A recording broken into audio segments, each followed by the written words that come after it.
Olá, este é mais um Andamentos. No programa de hoje vamos falar de vários assuntos relacionados com a Semana Musical. E a primeira notícia vai para a vinda ao Casino da Póvoa de José Carreras.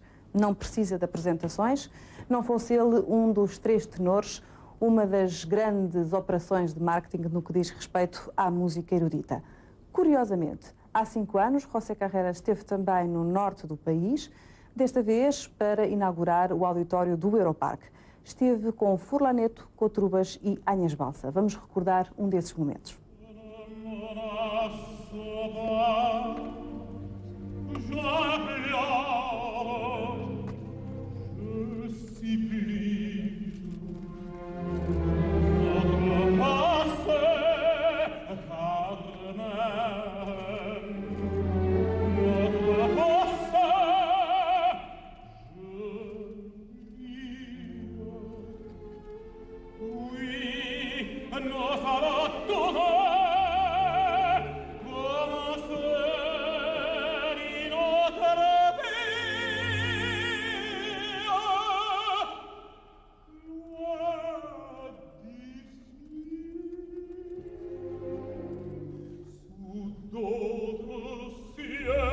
E estamos agora no palco do Teatro da Cornucópia, onde estão a decorrer os ensaios da ópera de Hans Werner Henze, The English Cat.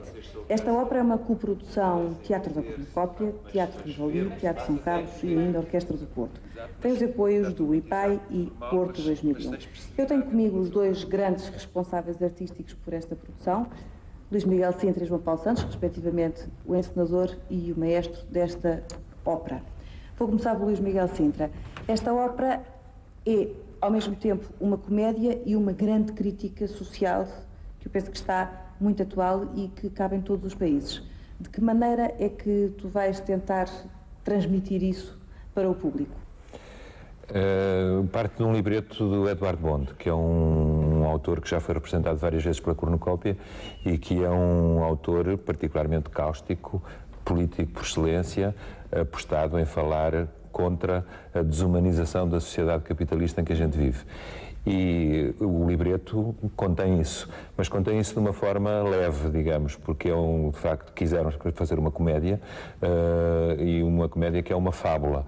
Tudo se passa com animais, portanto, como o título indica, The English Cat, que não se traduz por o gato inglês, mas a gata inglesa, logo indica isso. Portanto, todos os personagens são animais e tudo se passa no tempo, como em todas as fábulas, no tempo em que os animais falavam. Portanto, há um princípio, digamos, um arranque da história e da ópera em que parece que se está a contar uma história para crianças e a pouco vai-se percebendo que, de facto, o que está em cena é uma espécie é um retrato terrível de uma sociedade em que o dinheiro manda tudo. Tanto que o próprio Henze conta que acha que quase a ópera se podia chamar L'Argent fait tout, em vez de se chamar A Gata Inglesa, porque o tema é justamente a desumanização a que conduz uma sociedade toda baseada no dinheiro.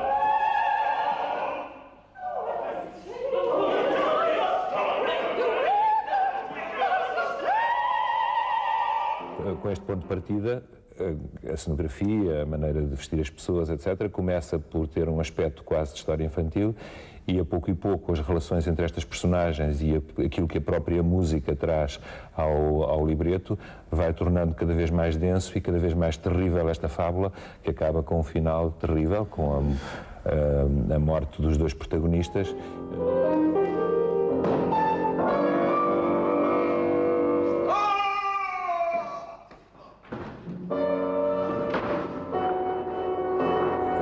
No fim da história, uma espécie de revelação justamente deste poder oculto em todas estas relações destes gatos, que no fundo são pessoas. Não é, obviamente, a primeira vez que tu encenas ópera, mas neste caso concreto, esta ópera não é no sentido tradicional da ópera, é uma ópera com grandes áreas, é uma ópera em que a palavra toma mais preponderância, digamos, ou se percebe melhor, ou que há mais desenvolver da ação. Isso facilitou o teu trabalho enquanto encenador? facilitou e complexificou, por outro lado, porque, de facto, mas creio que não se passa só nesta ópera, passa-se, mas o João Paulo poderá falar melhor sobre isso, mas passa-se que o próprio compositor dá muita importância à palavra. Sim, eu agora referi-me a esta ópera em relação ao teu trabalho enquanto encenador de ópera. Sim. É muito diferente de umas Bodas de Fígaro? Não tão diferente como isso. Não? E o que é engraçado é que, justamente, se tem a sensação de que, para quem escreveu esta ópera, a tradição de óperas como as óperas de Mozart e outras em que não só a palavra como a componente dramática da própria obra é muitíssimo importante, está na memória do compositor e é reutilizada e revisitada na própria ópera. Muitas vezes a gente teve a noção quando estava, quando estava a pensar como organizar, digamos, a encenação e a presença dos cantores em cena e as suas relações, tive uma sensação parecida com aquela que tive, por exemplo, com as Bodas de Fígaro. Há uma ação, um contar de uma história, relações entre os personagens, entradas, saídas, áreas, duetos, tercetos, conjuntos no final do ato, que lembram muito justamente a ópera bufa, e isso é explícito porque o Renza fala nisso, e lembram as comédias teatrais ao mesmo tempo. Portanto, isso torna mais complicado, porque não há um único momento em que a gente assente a ação dramática e fica à espera só que os cantores cantem. Quer dizer, sempre a componente dramática está viva e intimissimamente relacionada com a música, o que torna mais interessante, mas também mais difícil, é evidente. Difícil para nós, ou para mim, como encenador, e difícil para os próprios cantores, porque, de facto, se pede que os cantores representem permanentemente e com uma partitura que é particularmente difícil, creio. I see Lord Fairport has committed suicide. Queen of Rosy Mina. Esta obra, e porque o Luís Miguel Sintra comparou-a de alguma forma com as Bodas, porque era um trabalho que tinha feito, para ti é que, como maestro, não tem nada a ver dirigir isto com as Bodas de Fígaro, não é? Sim, não tem num certo sentido, mas de qualquer modo é uma das coisas muito gratificantes desta partitura, é precisamente o facto dela assentar em todo um passado musical, não ser uma coisa que se esquece do que há antes, mas sim utilizando tudo o que é para trás. Não é que haja citações ou qualquer coisa do género, mas é uma escrita que, por exemplo, é uma escrita muito difícil vocalmente para todos os cantores. É uma ópera que tem, de um ponto de vista de participações, assim, uma dinâmica tipo Falstaff ou Janiscic, ou seja, os 12 estão sempre muito tempo em cena e é um conjunto. No entanto, a gente está a fazer, eu comecei os ensaios musicais em janeiro deste ano e temos estado há um mês e tal a fazer ensaios de cena. Os cantores cantam praticamente sempre em voz, a não ser que estejam cansados por uma razão especial, e nunca ouvi ninguém dizer isto faz-me mal à voz, isto, ou seja, musicalmente é uma coisa que nos é próxima, não uma coisa que nos é distante. E em termos de público, achas que o público também vai reagir assim? Bom, uma obra que tem 20 anos não pode ser uma obra fácil, não é? Quer dizer, era estranho que se assim fosse, senão seria quase anacrónico. Acho que é preciso ouvi-la estando muito atento, e claro que não vai ser uma coisa que a gente sai de lá, como as pessoas dizem, a trautear qualquer coisa, é óbvio que não, mas eu acho que quem conhece a ópera pode encontrar muita coisa semelhante de Mozart, Rossini, óbvio que alguma coisa da ópera italiana, sobretudo o bel canto, os finais rossinianos por excelência, o Wagner, Strauss, há tanta coisa que nos faz lembrar, portanto, musicalmente isso.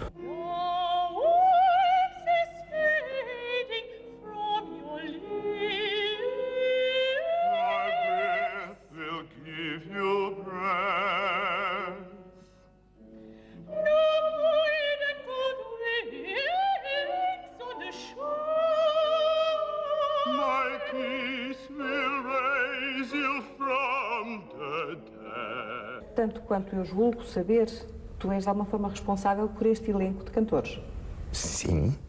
E aqui eu reparei que está a geração média, a geração nova e a geração velha, quer dizer, aqueles que já tiveram uma atividade muito grande em termos de cantores de ópera aqueles que estão à espera de vir a ter uma grande atividade enquanto cantores de ópera e os que estão a começar. Sim, isso é verdade. Foi a tua intenção reunir os veteranos, digamos? Foi Com a geração nova. De certo modo foi, mas vamos lá ver, também não podemos exagerar no número de pessoas que possam assumir responsabilidade em Portugal. Claro que havia mais cantores possíveis, não é? Não vou dizer esgotei os cantores, mas pronto, é um misto entre as pessoas que efetivamente o podem fazer e acho que o equilíbrio precisamente é esse, quer dizer, nem totalmente fechar só a nova geração, até porque, pronto, há pessoas aqui que estão a começar e, portanto, estão verdadeiramente a aprender e não é essa a função também do projeto, não é? Quer dizer, não seria essa, não é? Isto não é o estúdio de ópera de que se fala no Porto, não é?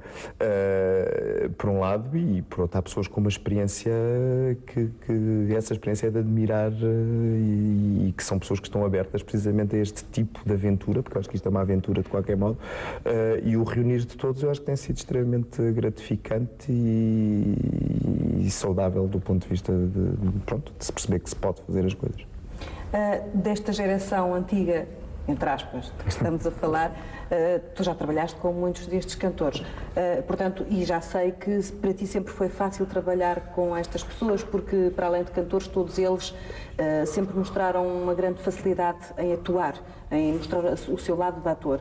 Pergunto, a nova geração segue o mesmo princípio? Sim, quer dizer, isso tem sempre essa, já não é surpresa, mas constato sempre que de facto da parte tanto dos mais novos como dos cantores com quem já trabalhei existe uma espécie de gosto de fazer música, mas fazer música em teatro e sinto um respeito deles em relação à encenação e ao trabalho teatral que pôr uma ópera em cena implica, muito grande, sinto e portanto não tenho dificuldade nenhuma. Acho que é evidente que nesta ópera, mais do que nas outras experiências que tive anteriormente, existe uma coisa que dificulta muitíssimo o trabalho de representação e que é, de facto, o trabalho musical ser muitíssimo mais difícil do que é costume. E que tem ali São o João Paulo. novas, o que muitas vezes, mas, por outro lado, a descoberta que tem sido feita em conjunto, porque temos tido uma preparação muito especial e muito anormal num teatro de ópera, que é uma preparação, no fundo, uns ensaios a meias. Muito poucas vezes se tem feito ensaios musicais primeiro e depois, houve alguns, claro, mas nunca a separação entre ensaios musicais e ensaios de cena. Aliás, é uma maneira que vocês têm já muito tradicional, os dois, de trabalhar, quer dizer, do João Paulo. Sim, mas aqui ainda mais, é muito necessário. Porque realmente, por exemplo, muitas vezes tenho dificuldade, sinto que a cena, do ponto de vista dramático, ainda não está a funcionar. E o João Paulo ajuda muito no sentido de perceber, e para a análise da partitura e do que está lá escrito na partitura, como as duas coisas, se for aproveitado o que lá está escrito, pode ser utilizado dramaticamente. E às vezes é o contrário, são coisas que me estão nebulosas musicalmente, porque é que são assim, e ao sentir o que é pedido pelo Luís Miguel aos cantores, percebo porque é que musicalmente está a ser pedido isso e, portanto, as coisas completam-se, não é? Isso para mim tem sido uma coisa fantástica, que é perceber, quer dizer, tenho quase lições de música, no sentido em que vou percebendo porque é que a partitura está escrita assim. E, de facto, é uma partitura que se percebe que está escrita muito em função da cena. É uma coisa para teatro mesmo, quer dizer, se não se vir, se não se vir os atores a mexerem e a relação entre os personagens, as entradas, as saídas, se não se perceber a situação que está envolvida, provavelmente a música faz muito pouco sentido. Nós estamos no final de uma noite de ensaios. Eu não vos vou cansar mais, porque vocês já estão muito cansados. Só vos quero agradecer a vossa presença aqui e o esclarecimento que nos prestaram. Obrigado. According to their word.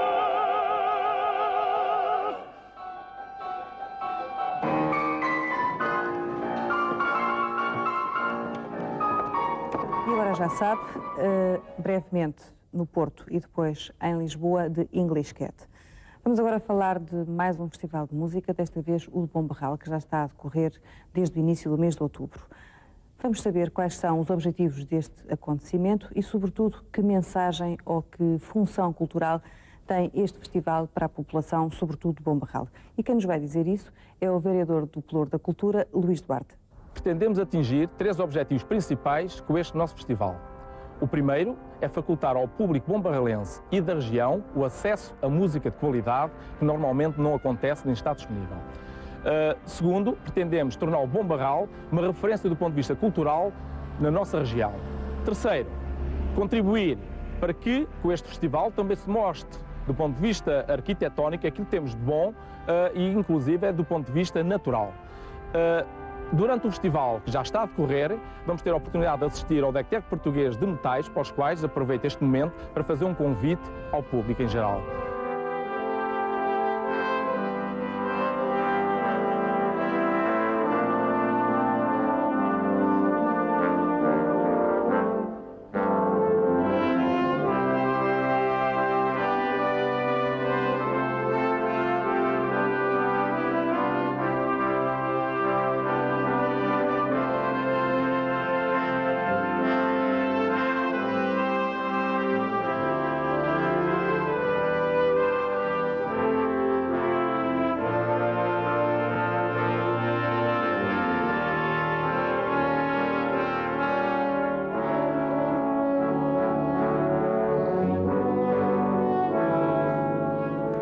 No passado mês de setembro esteve em Lisboa a cantora lírica Mirella Freni.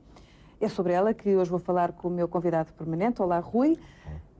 65 anos, a cantar como cantou, podemos considerar um caso de longevidade lírica. Sim, longevidade rara, o que obviamente implica também um caso de inteligência muito especial.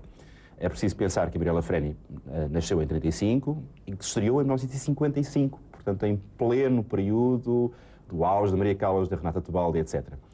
E estreou-se em 55 em Modena, na sua cidade natal, cantando na altura a Micaela da Carmen, que havia de ser um dos seus papéis mais constantes ao longo da carreira. E depois foi progredindo na sua carreira, até que em 61 se estreou simultaneamente nesse ano no Covent Garden e no Scala de Milão, portanto, triunfo total, que acaba por ser consagrado quando ela, no final dos anos 60, acaba por ser uma das cantoras favoritas do maestro Herbert von Karajan e do Festival de Salzburgo, naturalmente. Que, aliás, parece que dizia que se fosse cantor gostava de ser como ela, não é? Parece Sim, que o Karajan sim, dizia sim, isso. sim, o que é curioso. Qual era o repertório dela nessa altura? Era um repertório entre o soprano ligeiro e um soprano lírico não muito pesado. Era quase aquilo que nós chamamos em jargão de ópera uma soubrette, portanto, aqueles papéis de jovenzinha, era a Micaela da Carmen, era a Mimi da Bohème, era a Adina do Elixir do Amor, era a Susana das Bodas de Fígaro, portanto, a Liuda Turandot. Portanto, era um repertório não muito pesado, utilizando em pleno os recursos que ela tinha, que eram sobretudo um timbre puríssimo, uma afinação perfeita, um grande requinte de expressão, uma delicadeza muito grande de efeitos, e ao mesmo tempo uma autenticidade interpretativa espantosa, mas com uma delicadeza e uma sobriedade muito grande. O que é curioso é que a partir de finais dos anos 60 e sobretudo ao longo da década de 70, um pouco também a associação com o Karajan, ela começa a dar o salto para outro repertório e começa a fazer papéis de soprano praticamente dramático, desde a Desdémona do Otelo, que foi um papel famoso na gravação com o Karajan, a Elisabetta do Dom Carlos, ao ponto de chegar a papéis verdadeiramente dramáticos, como a Fedora e outros papéis do veirismo italiano, e isso implicou um pouco uma, como é que eu ia dizer, uma espécie de expansão do timbre, um alargamento, um engrossamento, se quisermos, do timbre, que não foi feito artificialmente, foi feito digamos, com um bom senso e uma maturação natural que fez com que essa progressão fosse, apesar de ter sido imprevisível 10 ou 15 anos antes, fosse perfeitamente lógica. E não lhe trouxe, como às vezes pode acontecer, consequências negativas? Não,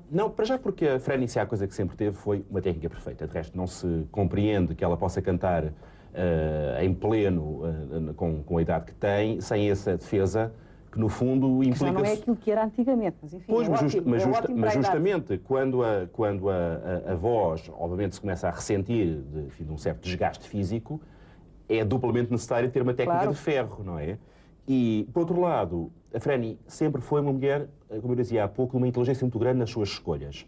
Escolhas de papéis, escolhas de ritmos também de trabalho. A Freni nunca foi daqueles cantores que canta todos os dias, não importa onde.